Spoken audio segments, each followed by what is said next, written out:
Hi, Nabeel. How would you answer my Saudi exchange student who has read your book and said, but he's Ahmadiyya instead of Shia or Sunni?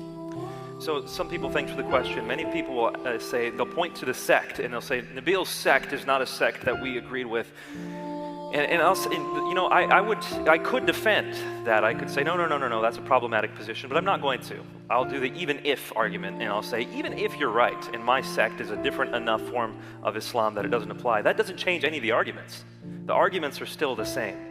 So the arguments for the Quran, the arguments against the Quran, the arguments for Muhammad or against Muhammad, my sect of Islam, no one's sect of Islam makes a difference on that. By the way, there are many sects on Islam. If you want to learn more about that, buy a book called Seeking Allah, Finding Jesus by Nabeel Qureshi.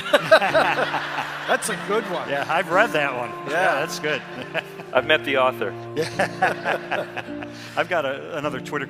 If I have offended anyone tonight, if I have upset anyone, or if I have said anything incorrect, it wasn't my intention. I have come to do the absolute best I could to represent the truth. If you feel I have offended you, I wouldn't mind hearing about it. If you feel I have said something incorrect, I wouldn't mind hearing. In fact, I would love to hear it. If I said something incorrect, please correct me so that I can speak more accurately in the future.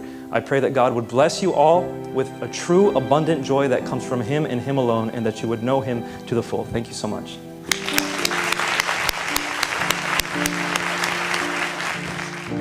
So at a young age, I'm reading books that are teaching me things about Christianity, giving me Bible verses to quote, to explain to people why the gospel is false.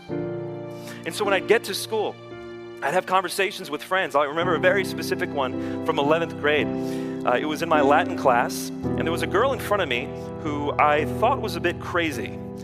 She had this kind of look on her face, like she was at total peace all the time. You just kind of wanted to smack her. You're like, wake up.